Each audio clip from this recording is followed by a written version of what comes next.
on. Okay. All right. So, it's been a terrible week. Yeah. Getting better. It is getting a lot better. Monday, I got prescribed a drug to help me with withdrawals from the fentanyl, which have been really, really bad. They're very terrible. They helped with the withdrawal. They did The its drugs job. did help with the withdrawal. They put me on clonidine, which I've never taken before, and it was a really hard drug for me. Ended up having to break it into quarters to take it and take a quarter of it at a time. I was already on like blood pressure medication, so I think I was prescribed too strong of a dose of the clonidine, because I also haven't been able to take my blood pressure and I don't even know what is my let's see like what my pulse is. It's probably better now than it was. It's probably better. It was 47 yesterday when I left the doctor. It wouldn't even register on the machine, and it's 60 right now, so that's pretty good. I also feel way more lively, so that's probably like better also. Like when you went to the doctor, your blood pressure was like 81/40, 79/43. And I was in acute dehydration, life-threatening like dehydration, and so withdrawals. From being sick. I had got sick from Wednesday last week, which was my second time. I like did the update video Wednesday last week on the way home, and got sick when I got home that night and stayed sick until... And it ramped up until Sunday. Yesterday started getting like a lot better. Yesterday was my second IV. You started eating on Tuesday, and drinking water. So didn't eat for a week. Didn't eat for a week. Lost about 10 pounds. And my vitals, I think, were definitely showing. I was in like a really dangerous like health position. So you got 2 IV fluid infusions. I did. Helped. Got two days of back-to-back IV infusions. I was pretty upset with the pain doctor. He's the he's my oncologist. It all boils down to this, though. This is the main problem. That people, and this is really amazing, and it's actually a really beautiful thing that we're even getting to experience, because people don't get to come off of the kind of drugs that I'm on. And at that level. Yeah. Or having like the kind of cancer and the level of cancer that I have and the stage of cancer that I have. And so just the fact that I'm like getting to come off the medication is like absolutely miraculous. It's good. It's a really good thing. So the oncologist and the proceduralist, neither of them thought the nerve block was actually going to work. Yes, and we didn't know that. They just didn't tell us that. Yeah, we didn't know that. They were hopeful, and neither did. There is another person that has followed my journeys from almost day one, and she works at some administration something. Yes, and she works at the Methodist Hospital in San Antonio. And it's hard for me to even like talk about her without crying, but she's so incredibly like loving, and she is also a believer, and she's like made it a point when she's found out that I've been in the hospital before, she just follows my case and keeps up with my case, and so she calls and checks on me like every few weeks or every month or something. And so, like, we've just become like the sweetest friends. And she, like, also, she'd happened to call me yesterday, which is just another, like, incredible thing that, like, she's happened to, like, call me, like, at just, like, really big times. And, so she happened to call me yesterday. And when I told her that the nerve block worked, she was, like, in shock. And the nurse last week, my oncologist's nurse is so loving and so attentive, and she's genuinely, like, a very compassionate and loving person. And she just had tears in her eyes and stuff last week. She was so thankful that, like, the pain part was over for me. I really have, like, an incredible team of people that genuinely do love me, and they're, like, so happy for me and grieve with me that they're, like, moved to tears regularly. Right. So basically, none of the doctors thought she was ever going to have to try to come off of any of the pain medications, and they'd already been planning on escalations to, like, morphine pumps and so, like, when we were asking initially, they're like, opiate addiction and coming off the pain medicines is not even on the list of things that we're concerned about. It's not going to happen. Yeah, they've just told me that over and over, and we always ask, and I always, like, my oncologist knows this, I always try to, like, do the least possible, like, amount of medication. It doesn't seem like that because of the, like, astronomical, like, amounts of medication that I've taken. But, I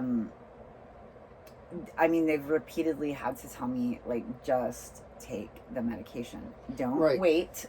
Don't hurt. And, like, so... Even when they talk in terms of, you know, this trial drug that you're on, you could be doing it for years. Like, they're even talking, like, long term, like, on the trial. But because the tumor is pushed on the nerve, they're 100% expecting her to be on the pain medication even for that long period of time.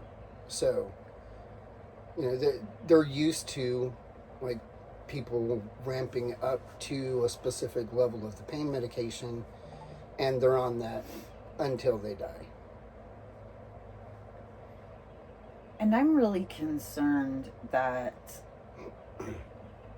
just the levels of pain medication could kill me. That, I mean, you could be on drugs and live for a long time, but you can be on a certain level of drugs where your organs are not going to be able to sustain, and you are going to have some kind of a catastrophic, like, complication. And it might not be that you, like, overdosed, but your heart may fail. It may not be able to pump, or you may go into, you know, catch a cold and go into, like, pulmonary edema or something. Like, I just absolutely believe that the, like, level of drugs could kill me, even if they're not, like, a direct effect. So I'm thankful for the drugs. I'm very thankful to have had them, and I'm also cautiously very afraid of them. And so part of, like, what I guess we've had, like, a lot of questions about, like, or people don't really understand, like, the levels, like, the actual like, amounts of drugs that they've given me. Yeah, but so we want to give a visual of, like, how much and how much she's on now. But before we do that, your nerve block should last between 3 to 6 months. Yes, and then I can have it again. But because it was successful, she can do it again without a delay. So we don't have to, like, make an appointment for like a month down and And build up on the pain right, medicine hopefully again. I won't have to get on this much pain medicine again, and it might end up that they end up keeping me on a really like low dose of pain medication full time. We're not really sure what's going to happen.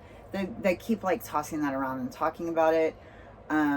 I am getting to now where I'm starting to be able to feel some like pain in my body, which I couldn't feel normal pain. I could only feel like the tumor pain.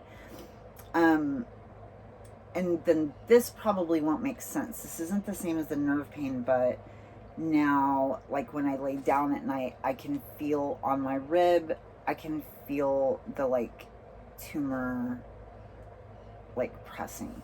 So I'm starting to be able to feel things in my body that were things like that were being suppressed. And now I'm starting to be able to feel again, which is a good thing. And so the other thing the doctor said about this nerve block is that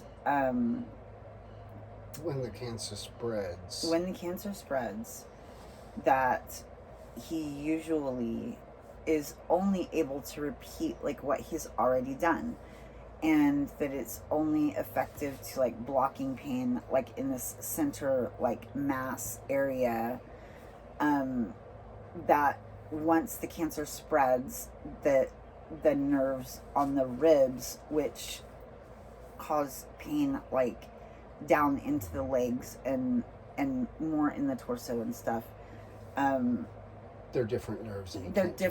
And he can't access them, and that there's not really anything he can do to prevent that pain, is like what he's seen in other patients. So right now I'm in just like a golden, like perfect place where I can have this help, and the help is like full and total. The nerve block has been absolutely amazing. It has completely worked and completely taken away the pain.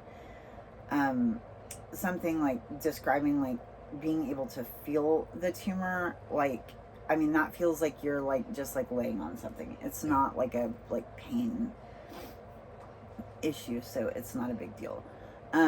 So that's exciting for the next foreseeable future of like, okay, got the cancer, have to do the drug trial every week or every other week for a day, but now we can actually go do things and just spend time with the kids and grandkids. And this is really our first big break. We were really saddened at like when I had fallen and started having pain again.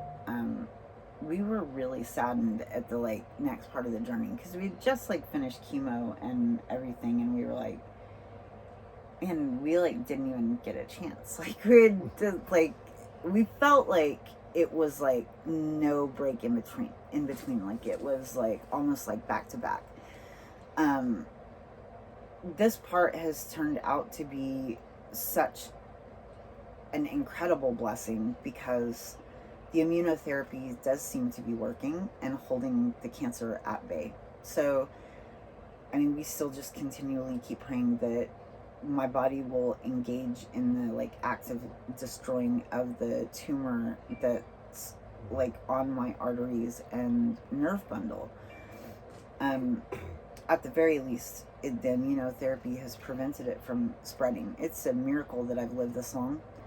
And continually, with talking with my friend that worked at the hospital yesterday, she was so amazed, reiterated that they don't get to see people come off the drugs. And she was like, you continually just, the most unbelievable things are happening to you. So, I mean, we're really, really thankful. We were in a very, very unique position for as bad as the cancer is. It's looking good. It's looking good. So we're excited about doing a lot of things. We want to go, start going fishing. Yeah, go to a cabin on a lake, go down, do some river stuff.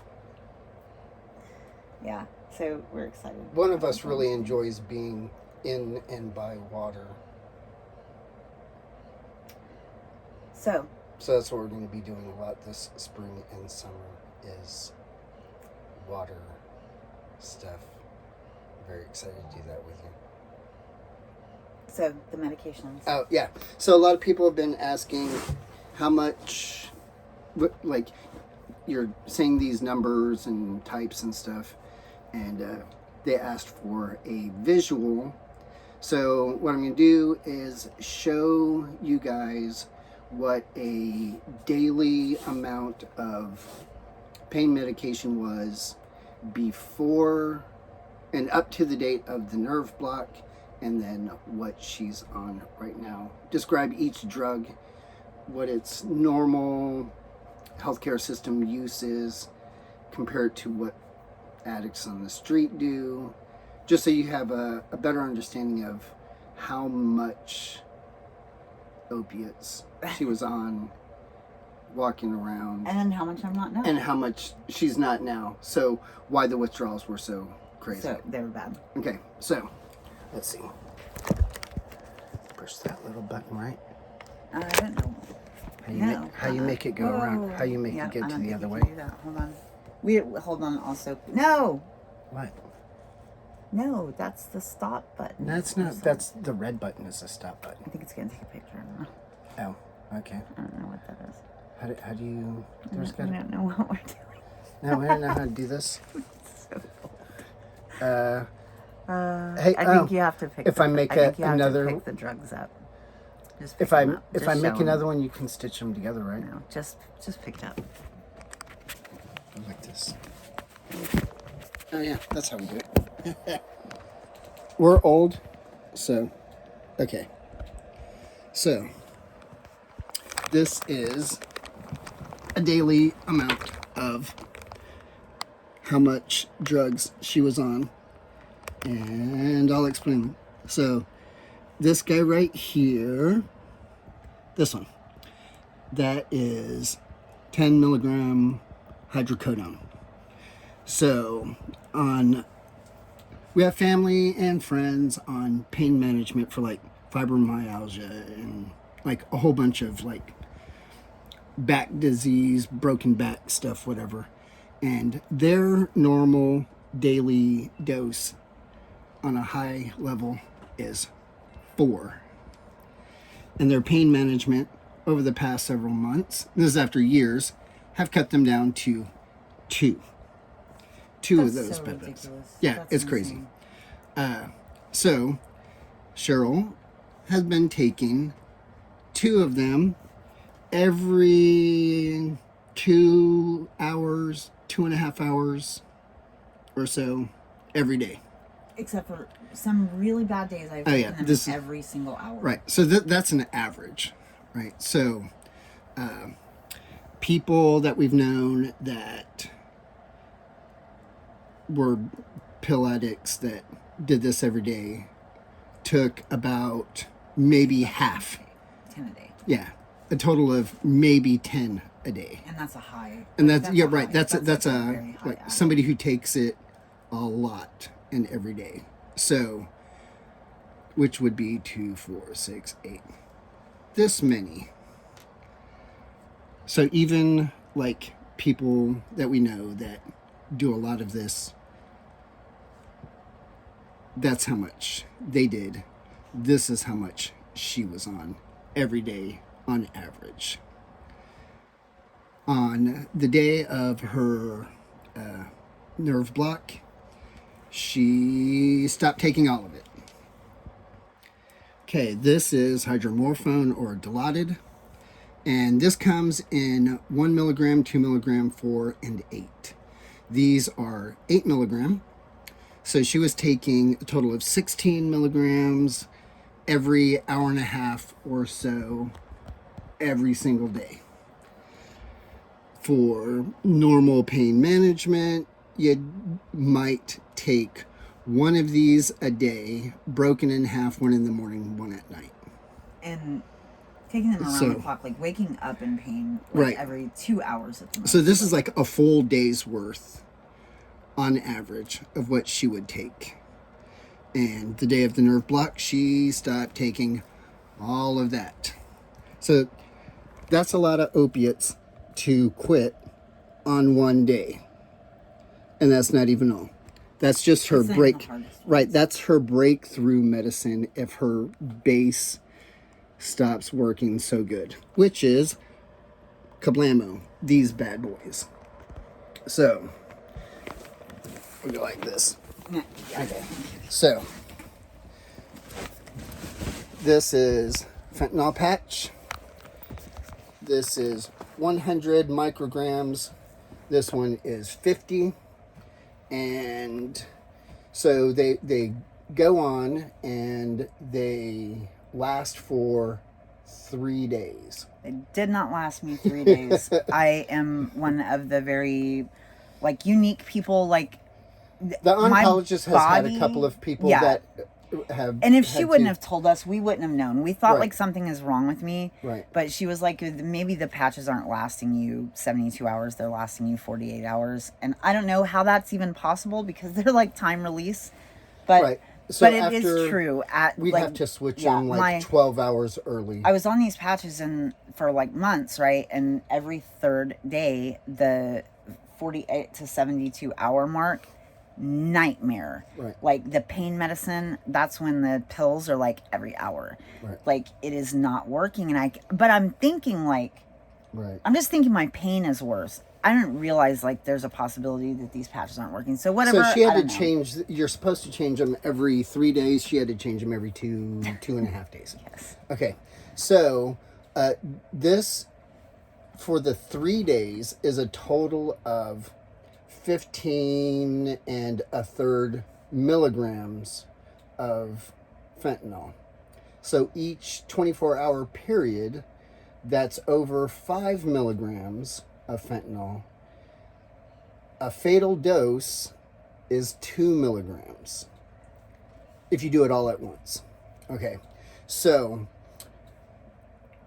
she's on 150 micrograms an hour. So the patch every hour gives her 150 micrograms every single hour of the day for 24 hours a day.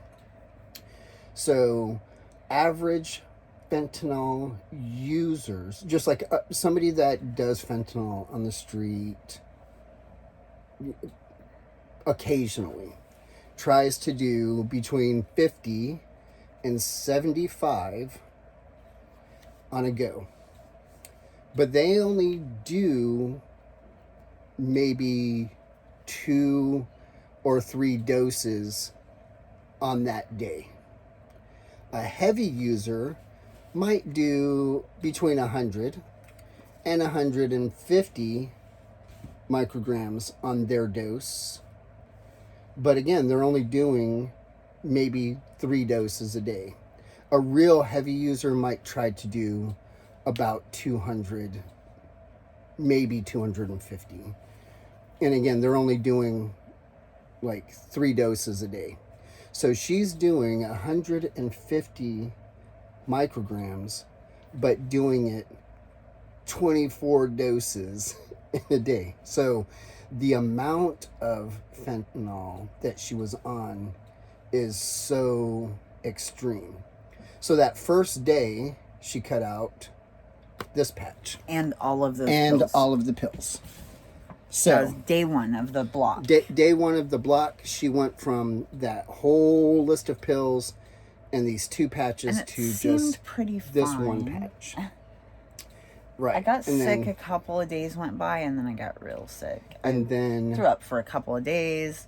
5-6 days later, she went from just this patch down to just this total. Right. And so that's what I've had for the second week. 1 week I had dropped all the other things. Right. And then down to this week, and now this is all that's been left for just over a week. So within a period of about 5-6 days, she went from all of that to just that. So That's why she got sick. and I got sick. Then the second dropping of a patch absolutely like knocked me down. Yep. I had no idea, and I still really didn't even understand that it was withdrawals, because Very mad that I kept telling her that's what it was. I didn't feel like a craving for the drug. Right.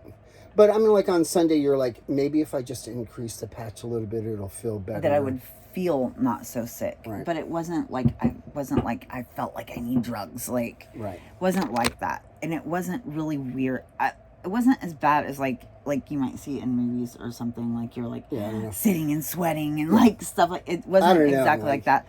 But it was an absolute nightmare. It was terrible. It was absolutely terrible.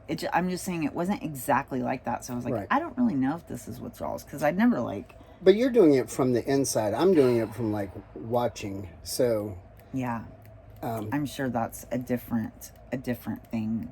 So she's going to stay on the 50 micrograms for a few more weeks. Yeah, probably. Until we run out of the 50s, which is about 3 weeks worth. And then instead of dropping down to 25, they dropped her down to 37.5. So it'll be a 12 microgram drop in a month, which is a much smaller drop than 100 in 1 week. Yes, I was very upset. I was very, very upset. So they've decided to go like a little bit slower. We think it was mismanaged really bad, and I've got something in my eye that like completely burns now. We think it was mismanaged really bad, and we think that I should have been hospitalized to come off of the medications for a couple of days to keep me from being getting hydrated in such a like dangerous place with my vitals. I was so sick this week that Callie had to wheel me in. That's never happened. Like in my entire like cancer journey, I've never not been able to like walk on my own. So he had to wheel me into treatment this week, and but you're running out though after the fluids, so and I wasn't able to do treatment. They had to postpone it, so it almost like wrecked my treatment. So I mean, we were pretty upset. I was really upset, but anyway, I would highly recommend, if anybody ever has to experience such a thing, you should request being hospitalized to come off of it, because it was pretty bad. So hopefully you don't have to do that again. Yeah. Okay. All right, that's it.